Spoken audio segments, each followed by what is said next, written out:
Hola. Bueno, lo primero, dar las gracias a todos por venir. Espero no enrollarme demasiado, ¿vale? Para luego dejar algún tiempo para preguntas.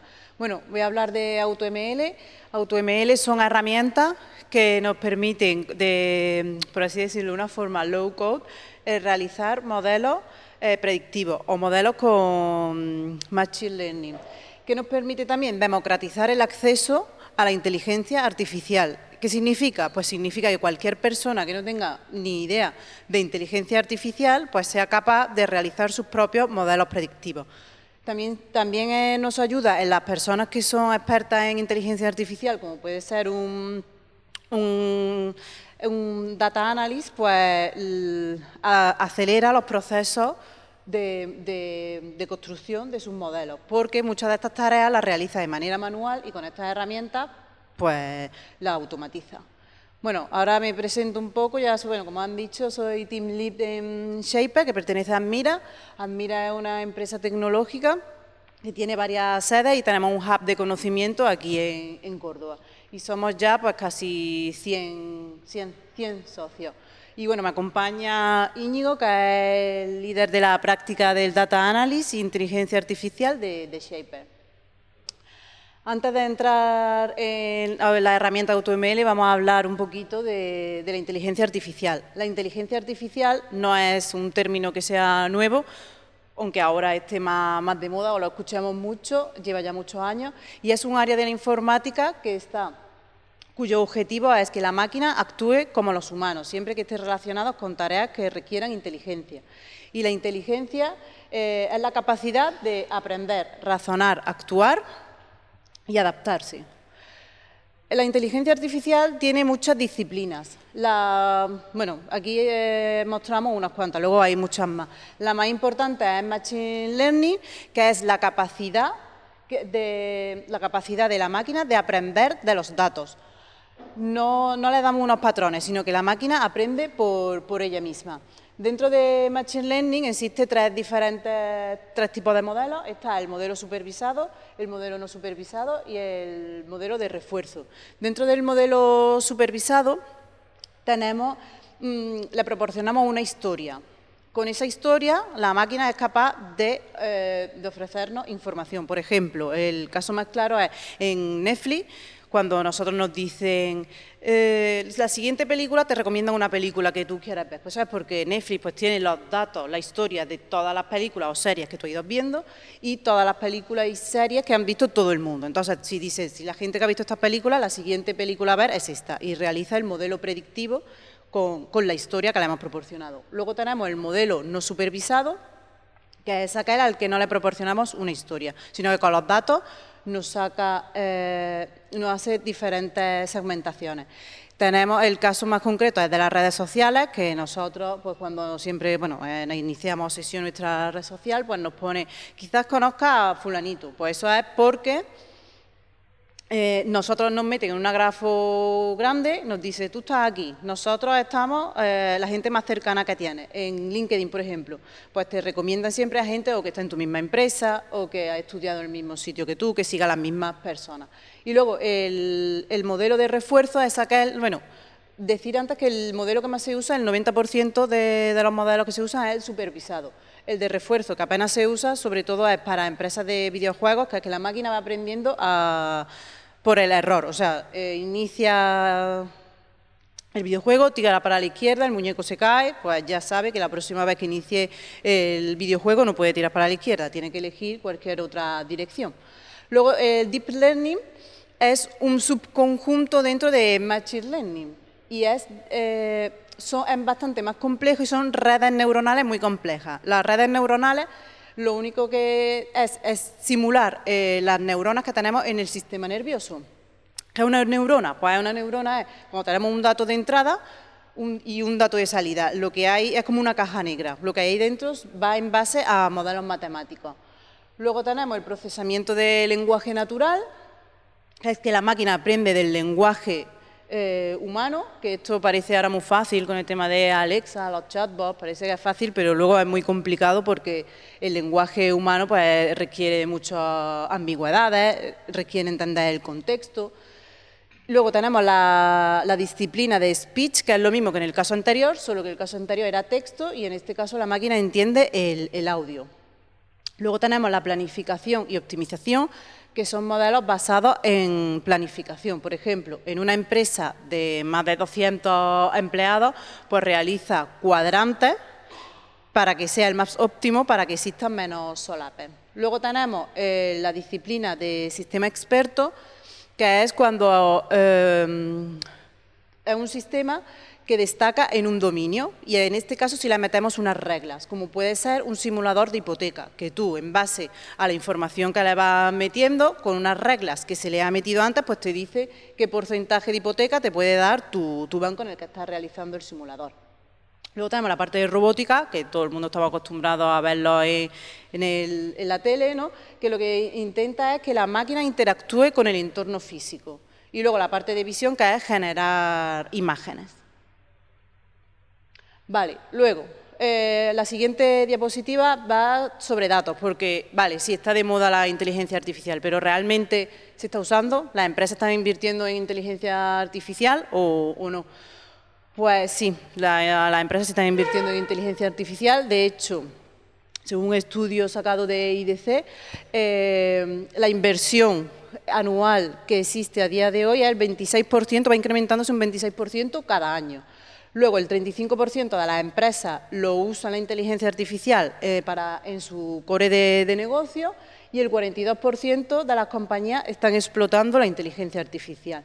Luego, el gráfico este que podemos ver aquí abajo, que parece ahí como un recorte, pues está sacado de Google Trends, que no sé si conocéis lo que es Google Trends.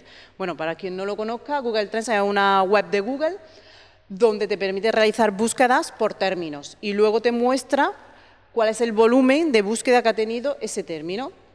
Por ejemplo, nosotros, pues, bueno, luego puedes también determinarlo por diferentes rangos. Nosotros hemos puesto inteligencia artificial limitando el rango de 2005 a 2022 y donde podemos observar que ya en 2005 pues ya también tuvo su boom y estuvo muy de moda. Luego vino un invierno largo y a partir de 2010 o así ya empezó otra vez a despuntar hasta el día de hoy, que ya sigue en crecimiento. Luego, de lo que podemos sacar, el resumen que sacamos de esta gráfica es que efectivamente sí se está invirtiendo en inteligencia artificial, pero se puede realizar más, hay mucho recorrido todavía. ¿Cuáles son los diferentes usos que tenemos en la inteligencia artificial? Pues para realizar modelos predictivos, que es para ver cómo actúan las máquinas o las personas, los comportamientos, para hacer recomendaciones, como hemos comentado antes, pues en el caso de Netflix. Para hacer segmentación es para hacer diferencias entre grupos muy eficientes. No es como antiguamente, que a lo mejor sacaban nada más que 3 tipos de clientes, a lo mejor en Vodafone, según el tipo de consumo. Ahora esos datos son más eficientes. Luego el entendimiento del lenguaje, que como hemos comentado antes, la anomalía de detección de anomalías y luego los bots de interfaz humano, que existen diferentes tipos de bots, que ya estamos todos muy familiarizados, como son los chatbots, que es cuando nosotros le escribimos, VoiceBot, casi todos tenemos en nuestra casa ya una Alexa. También existe ahora una bot multicanal, que WhatsApp también te permite realizar multicanal. Luego tenemos el reconocimiento de objetos, que sobre todo se utiliza relacionado en temas con seguridad, como por ejemplo en los aeropuertos o aquí en la estación del AVE, y la conducción autónoma. Aunque la conducción autónoma todavía no está muy utilizada, ¿vale? Hay muchas funciones que tienen los coches que se basan en la inteligencia artificial.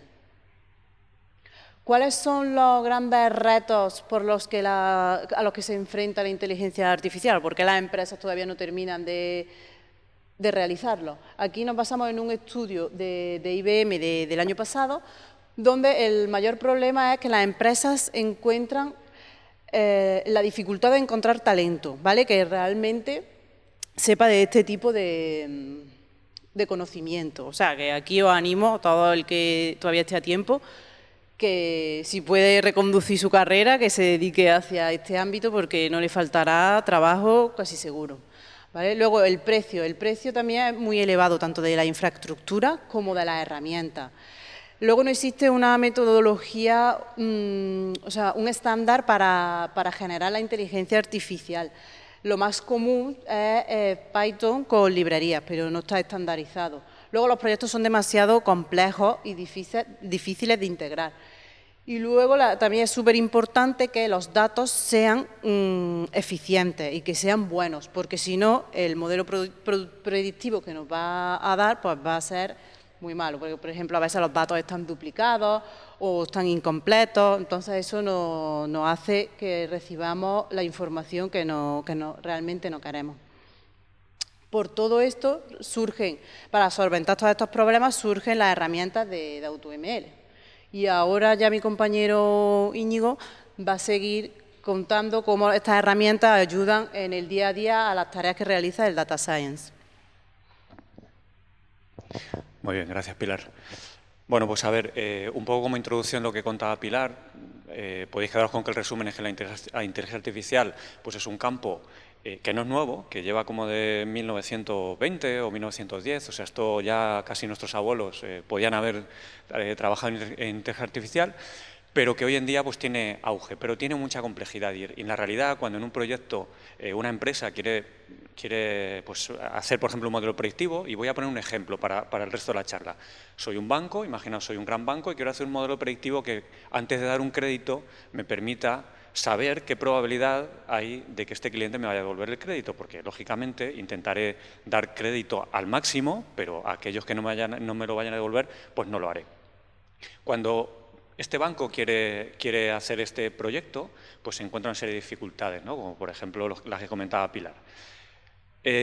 Habitualmente la persona que hace este tipo de proyectos es el científico de datos y es un perfil pues, difícil de encontrar, que tiene que saber matemáticas, estadística, programación, incluso tiene que saber del negocio y es difícil.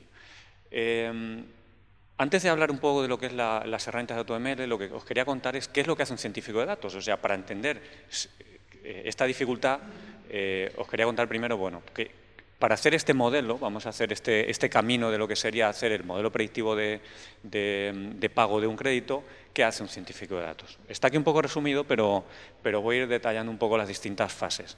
En primer lugar, lo que tiene que hacer es entender el dominio, el negocio, el contexto. Y esto es algo que muchas veces no se tiene en cuenta. Y el científico de datos, que es alguien que ha estudiado mucho y sabe mucho de matemáticas y demás, piensa que los datos lo dicen todo y se pone a hacer modelos y no se da cuenta que probablemente el resultado de esos modelos pues, no va a tener en cuenta ciertas reglas de negocio que no conoce y que, por lo tanto, pues muchas veces tu modelo no va a ser bueno. Esto nos ha pasado, concretamente en nuestra compañía, pues hemos hecho distintos proyectos donde al final, si no tienes ese contexto, te das cuenta que nos estás detectando fraude y lo que detectas pues no vale para nada porque hay alguien de negocio que te dice no, es que es por este motivo que a lo mejor los datos no te lo están manifestando. Entonces, primer paso, antes de empezar a hacer una línea de código, antes de tocar un dato, es entender el negocio, entender las reglas de negocio, entender ¿qué datos tenemos disponibles? ¿Dónde están? ¿Qué significan? ¿Qué pasa cuando viene un 1, una A? Cuando viene un nulo, ¿qué es lo que ocurre? Y también un poco entender qué problema queremos resolver. ¿Quiero resolver un problema de hacer un cálculo, predecir una cantidad? ¿Quiero simplemente predecir un cliente si pertenece al tipo A, B o C?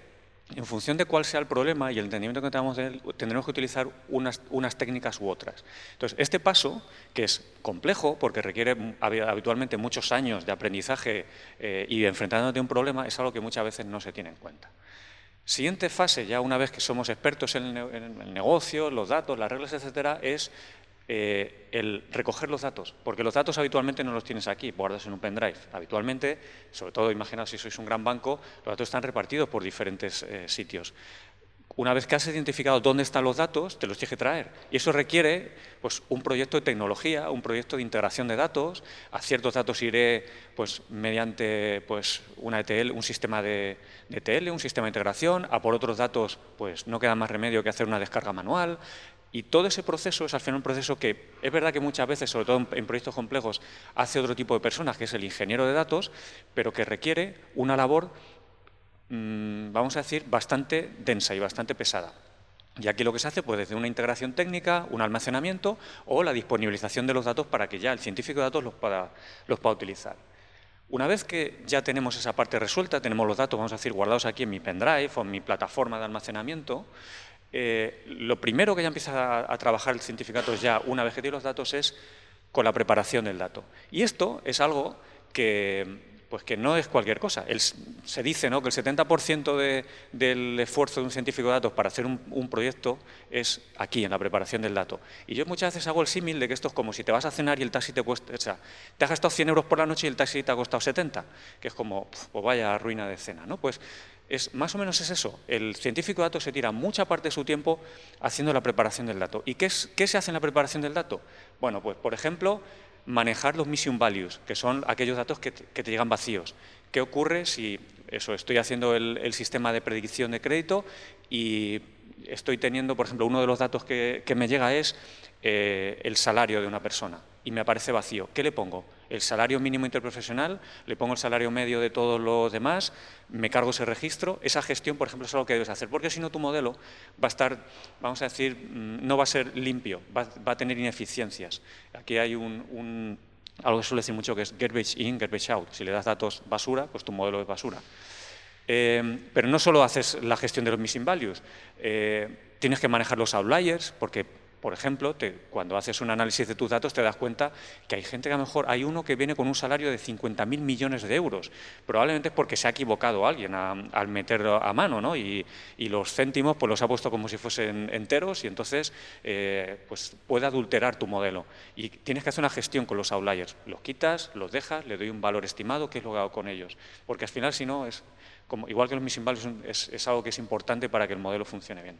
Además, hay que validar los datos. Oye, ¿los datos cumplen las reglas de negocio? Por ejemplo, pues una regla de negocio podría ser que la fecha de impago de un crédito sea posterior a la fecha de concesión del crédito, porque si no, algo raro ha pasado. No puede ser que un tío me deje de pagar antes de que yo le haya dado el crédito. Esa es una parte de validación funcional de los datos que también es necesaria, porque si los datos no cumplen las reglas de negocio, pues habrá que ver qué hacemos con ellos. Pues igual, descartarlos. Y a ver, estamos últimamente descartando que al final nos quedamos casi sin datos.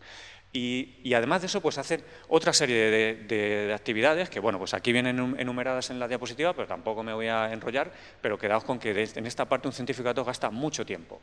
Y, por cierto, es una labor habitualmente manual.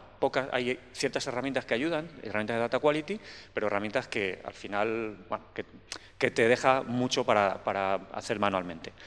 Vale, el científico de datos ya tiene su dataset limpio, validado, etcétera. ¿Qué empieza a hacer ahora? Y todavía, por cierto, todavía no sabe lo que es el Machine Learning, todavía no ha tocado una línea de código para hacer el modelo.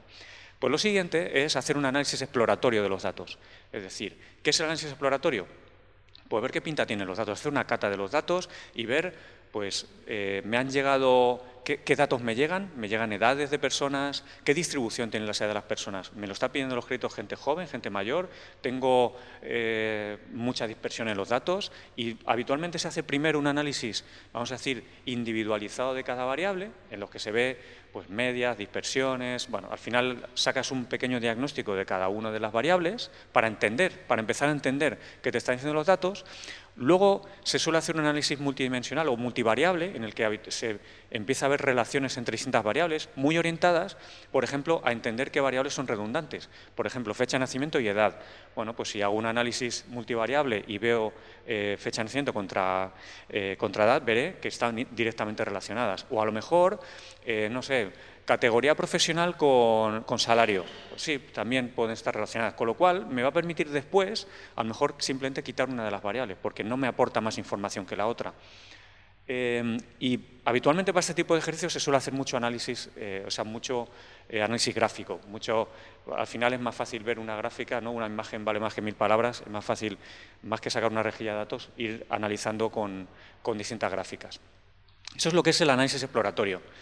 Siguiente paso que hace el científico de datos es emitir una hipótesis. Una vez que conozco ya más o menos los datos que tengo, hago una hipótesis que me dice, este es mi variable objetivo, imaginad, me va a pagar o no me va a pagar el crédito, e intento hacer una hipótesis de qué variables son las que van a explicar si alguien paga un crédito o no paga un crédito. Y eso es lo que habitualmente se conoce, bueno, es parte del proceso que se conoce como Feature Engineering, donde aquí lo que se realiza es la extracción de features, de atributos, de columnas de mi dataset que que yo estimo que van a predecir y que van a tener carga predictiva sobre mi modelo, hago una selección de ellas y muchas veces también incluso construyo nuevas variables, porque a lo mejor yo tengo variables que puedo, combinando dos atributos, puedo generar otro, o simplemente pues puedo inferir nuevas variables en base a los datos que ya tengo, que a lo mejor esas nuevas variables tienen mayor carga o mayor capacidad explicativa que lo que serían las variables originales.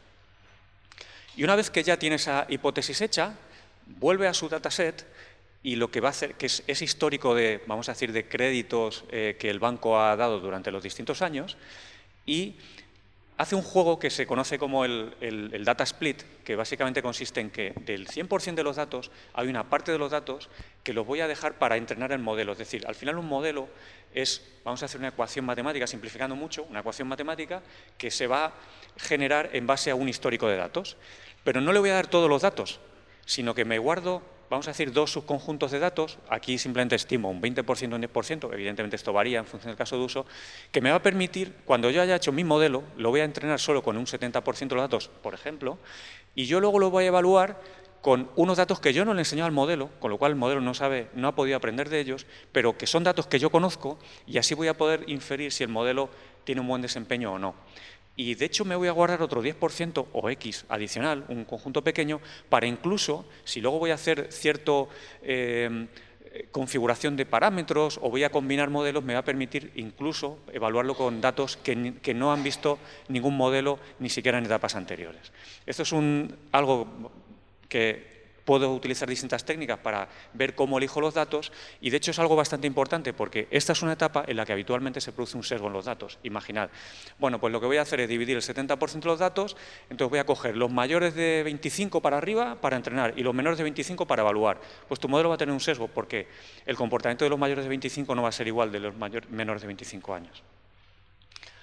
Bueno, una vez que ya he dividido los datasets, tengo los datos ya todo preparado y demás, lo siguiente ya es empezar a desarrollar el modelo. Y para el modelo, como antes decía Pilar, el 90% de los modelos que se suelen desarrollar hoy en día suelen ser modelos predictivos utilizando Machine Learning. Y dentro del Machine Learning, que como antes comentaba Pilar, pues hay modelos supervisados, modelos no supervisados. En este caso que estamos poniendo el ejemplo de concesión de créditos, como le estamos dando una historia para que aprenda, es un modelo supervisado. Y dentro de los modelos supervisados, pues tenemos dos tipos. Modelos en los que voy a predecir un valor, que serían modelos de regresión, es decir, si yo quisiera hacer la predicción de qué cantidad de dinero yo le puedo dar a esta persona para que me pague, sería un modelo de regresión. Un modelo de clasificación es cuando yo voy a dar un resultado que tiene un conjunto finito de valores. ¿Paga o no paga? ¿Y con qué proporción va a pagar? O sea, ¿con qué probabilidad va a pagar? Podría tener no solo clasificación binaria, que es cuando tengo sí o no, o 0 o 1, sino que la clasificación que sea, dime esta imagen qué tipo de animal es, y voy a tener un conjunto finito de 40 animales, ¿no? Dentro de cada uno de estos tipos de modelos tenemos diferentes algoritmos. Entonces, el siguiente paso que hace el científico de datos es elegir, no solo elegir, o sea, no elige uno, lo que hace es ponerse a probar y a entrenar modelos con diferentes algoritmos que veis aquí, que bueno, pues no voy a entrar un poco a comentaros cada uno, pero hay una lista de algoritmos relativamente grande. Aquí pues son os he puesto más son los principales, pero bueno, que es una lista bastante grande. Por cierto, la mayor parte de los algoritmos, por no decir el 99% de ellos, son algoritmos que son de mediados del siglo XX. No es, esto hoy en día suena todo nuevo, no, de mediados del siglo XX, la mayor parte de ellos. Las redes neuronales que están tan de moda, que antes comentaba Pilar, el perceptrón, que es el primer modelo de neurona, esto no recuerdo el año, pero algo así como 1920, o sea que para que os hagáis una idea, que ahora todo el mundo vende cosas de inteligencia artificial, es verdad que hay, con el ChatGPT y esto todo está moviéndose mucho, pero que esto es tecnología o matemática de hace tiempo. Bueno, os decía, el científico de datos ya ha construido una serie de modelos y a lo mejor ha elegido, pues tengo un modelo de clasificación, porque tengo que decir si le doy o no le doy el crédito, y ha generado un modelo con cada uno de estos algoritmos. Entonces ahora lo siguiente que hace es, claro, lo había entrenado con ese 70% de los datos, pero ahora se pone a evaluar el rendimiento de cada uno de los modelos con ese conjunto de datos que nos habíamos guardado en el bolsillo y que no le habíamos enseñado al algoritmo, con lo cual el algoritmo no tiene ni idea de esos datos. Entonces vamos a probarle a ver realmente qué resultado tiene. Y en base a eso, pues ya al final va a elegir un candidato que va a ser el que tenga el mejor resultado. ¿Cómo se mide el resultado? Pues hay una serie de técnicas, depende del objetivo, pero bueno, ahí tenéis un poco a la derecha más o menos cuáles son las principales métricas que se usan, pero bueno, al final vamos a decir que tenemos un numerito que me indica la calidad o la calidad de la predicción de mi algoritmo. Y ya, digamos, tiene pues ese modelo ya desarrollado, ha elegido el mejor y ya este científico de datos ya se puede acercar al negocio, al banquero y decirle que ya tengo el modelo. Pero claro, ahora hay que ponerlo en producción. Ahora toca una labor de ingeniería, pero que es que no hay un modelo predictivo que se ejecute ahí en un portátil de alguien. Al final esto tiene que ir a un entorno de producción. Y entonces arranca un proceso de ingeniería que es probablemente, o sea, evidentemente es muy importante porque si no, no se puede utilizar, pero no voy a entrar en cómo despliegas el modelo, porque al final el modelo no deja de ser un programa que irá a un entorno de producción, lo levantarás pues en un entorno contenerizado o X, donde lo quieras poner, lo publicarás vía APIs o lo montarás en un sistema de streaming o lo ejecutarás todas las noches dentro de una ventana en un proceso batch.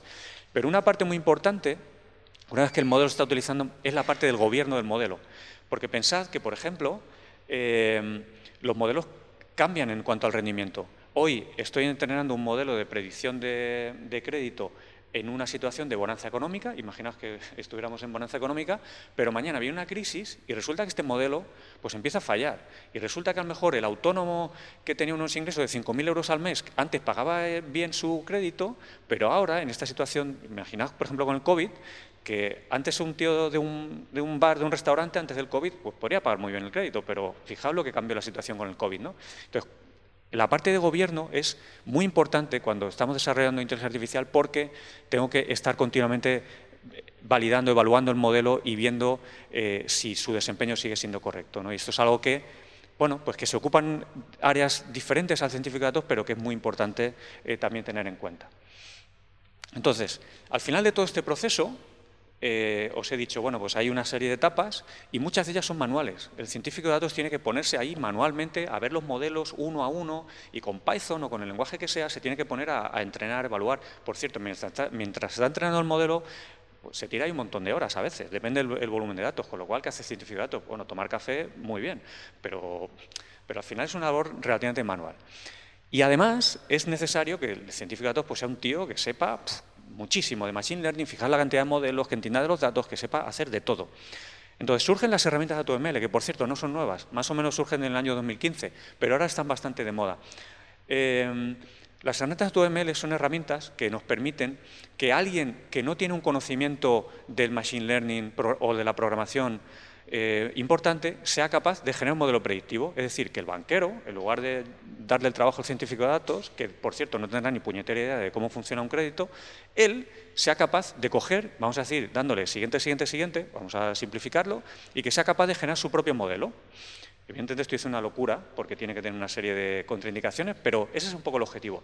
Pero el objetivo no es, vamos a decir, que la gente que no sabe lo pueda hacer. Incluso el científico de datos, dentro de toda esa labor manual, una herramienta AutoML lo que le va a ayudar es a que automatice o simplifique parte de ese desarrollo. Por ejemplo, la selección del modelo, el entrenamiento de los modelos. Los modelos no solo lo entrenas una vez, sino que luego lo estás continuamente iterando hasta conseguir cuál es digamos, la mejor configuración, los mejores hiperparámetros para que den el mejor desempeño. Entonces, esas herramientas realmente son muy interesantes, no solo para el que no sabe, sino también para el que sabe. ¿Qué herramientas de AutoML hay en el mercado? Bueno, pues podemos separar en dos grandes grupos. El grupo, vamos a decir, de las grandes librerías open source, como puede ser Scikit-learn, pues ahora tiene un AutoSKlearn, H2O, Keras, PyTorch, en fin, N librerías que han sacado su variante, vamos a decir, for dummies, para poder utilizarlas, pero también hay una serie de soluciones comerciales. En general, soluciones comerciales son de los proveedores de cloud. Los grandes proveedores de cloud, Google, Amazon, Microsoft, tienen una solución para que tú pues nada, puedas subir un dataset. Imaginad, el histórico de créditos del banco, tú puedes elegir tu variable objetivo y él te va guiando para que al final te dé un modelo y lo puedas poner en producción. Entonces, bueno, para que entendáis un poco, este es un poco el contexto general de las herramientas de AutoML. ¿Qué nos dan las herramientas de AutoML? Bueno, pues entre otras cosas, lo que realizan son, en primer lugar, En la parte de preprocesamiento de los datos, de manejar los missing values, de detectar los outliers, de estandarizar los datos, que es algo que no os he contado pero que también es importante, toda esa parte que os he dicho que lleva mucho tiempo es el taxi, pues todo eso, la herramienta de AutoML te lo simplifica mucho. Te lo puede hacer hasta automáticamente todo y sin que tú lo intervengas, pero bueno, siempre hay que echarle un ojo a ver qué ha hecho. Lo siguiente, dentro de todo este proceso de Feature Engineering, de Feature Analytics, que es lo que os he dicho de ver los datos, hacer una cata de los datos, ver la pinta que tienen, hacer análisis univariable, multivariable, pues todo eso ellos te lo automatizan, con lo cual tú ya no tienes que estar generando código para ver cómo son los datos, ya tienes una representación y una, digamos, una modelización de los datos. Lo siguiente, en toda esa parte de construcción de los modelos, iterar hasta encontrar el mejor modelo, eso lo hace automáticamente. Selecciona un conjunto de candidatos que son muy grandes, a cada uno se pone a entrenarlos, a cada uno los va tuneando hasta conseguir la mejor parametrización y al final te da un scoring de los modelos. Te dice, mira, oye, resulta que con un random forest tengo este índice de, digamos, de eficiencia, si utilizas una red neuronal de este tipo, pues tienes este otro, y luego tú ya eliges cuál quieres. Entonces, fijaos, para un científico de datos, pues le ha simplificado mucho el trabajo. Y además de eso, habitualmente para los modelos, en función del modelo, te da bastante información de explicabilidad. La explicabilidad es algo que, bueno, parece que no es importante, y la explicabilidad significa que un modelo al final es como una especie de caja negra, pero que tú sepas, que tú debes saber explicar por qué, o sea, qué ocurre en esa caja negra. Imagina que estamos hablando de créditos y tu modelo pues no da créditos a cierto tipo de población. Tú tienes que ser capaz de entender por qué no está dando créditos a eso. Entre otras cosas, en el caso de un banco, por regulación.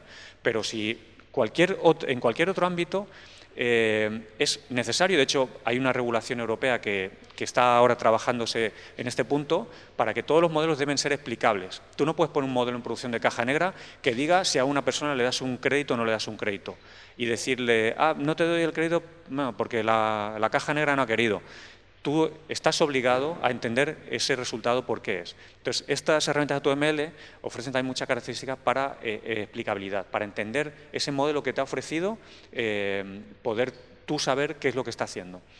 Y por último, y no menos importante, es que te da la capacidad de tú poder desplegar el modelo que has construido, desplegarlo y ponerlo en producción.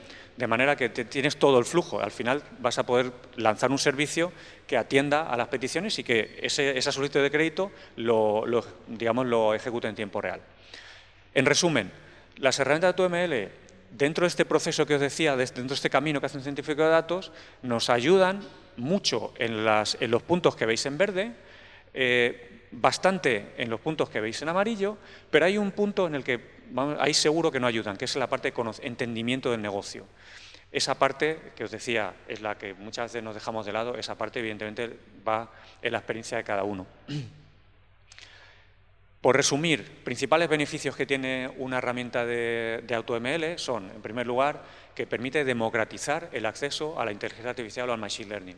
Democratizar significa dar digamos, universalizar el uso de la herramienta, es decir, que todo el mundo pueda utilizar la herramienta, que no tengas una barrera de entrada grande como sería, te tienes que hacer 7 másters para entender cómo funciona un modelo predictivo y poder desarrollar uno.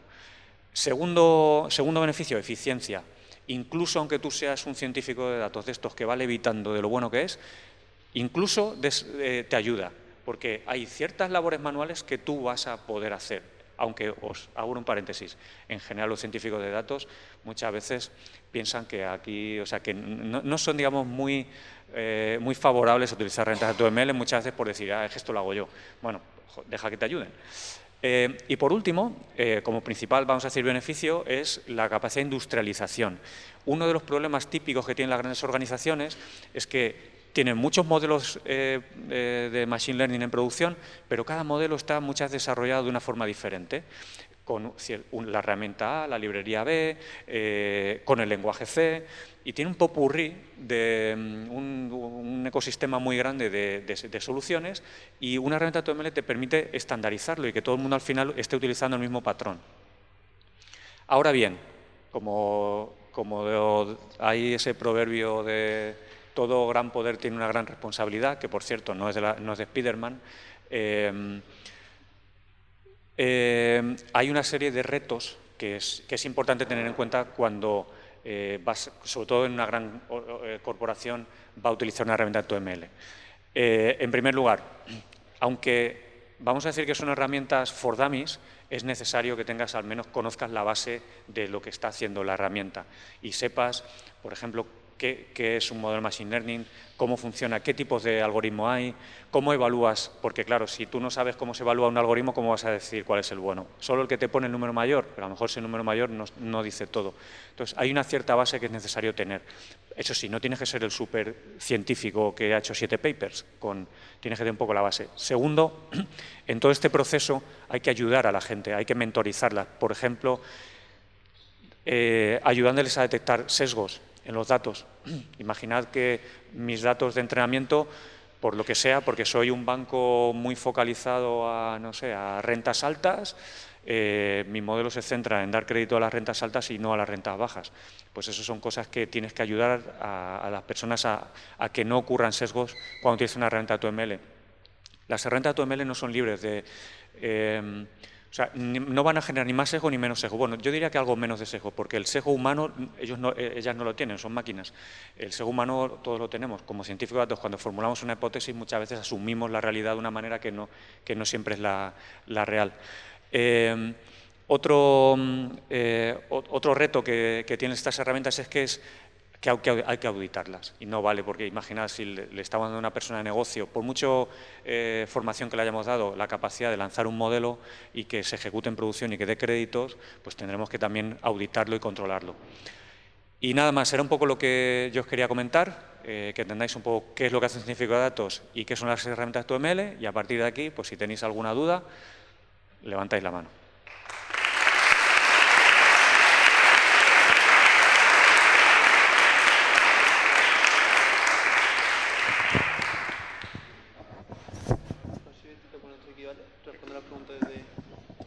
¿Alguna pregunta? Buenas. Quería preguntar un par de cosas, ¿vale?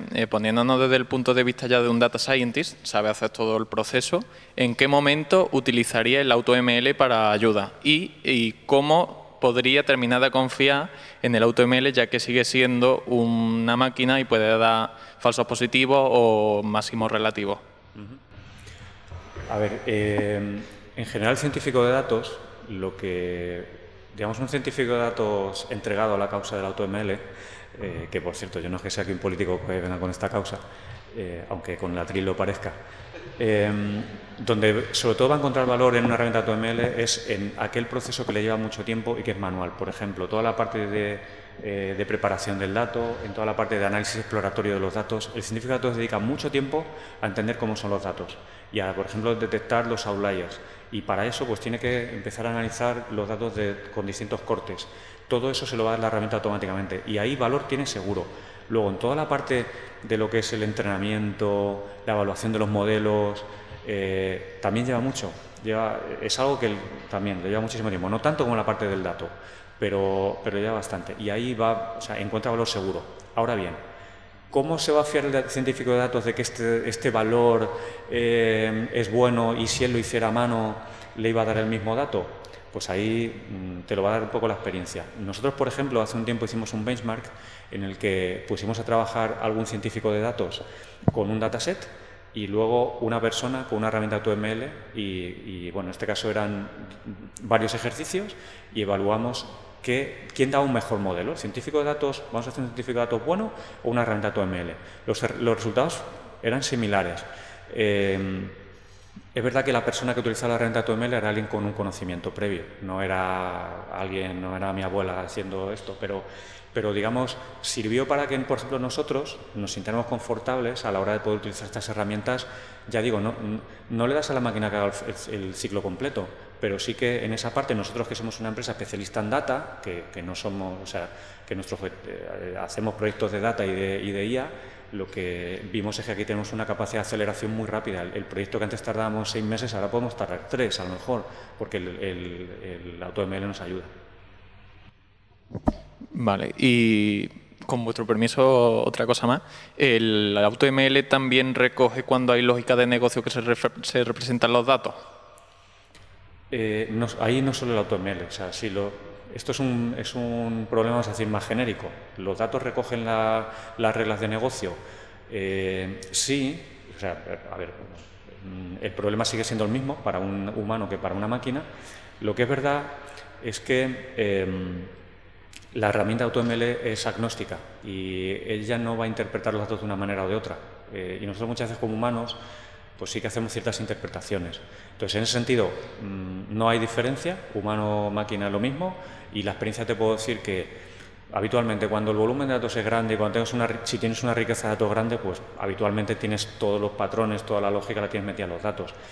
Pero, y sin embargo, si los datos son poco voluminosos y tienen ruido, pues es verdad que hay reglas que te dejas. Por ejemplo, cuando los datos hablan de humanos, es muy fácil que haya lógica que no está recogida en los datos, porque los humanos somos impredecibles, ¿no? en muchos casos. Pero bueno, que en ese sentido depende mucho del caso, ¿vale? Perdona que no te pueda dar respuesta a ninguna de las preguntas, pero bueno, que no hay nada diferencial por el hecho de usar AutoML o no utilizarlo. Vale, muchas gracias. ¿Alguna pregunta más? Bueno, pues démosle de nuevo un fuerte aplauso.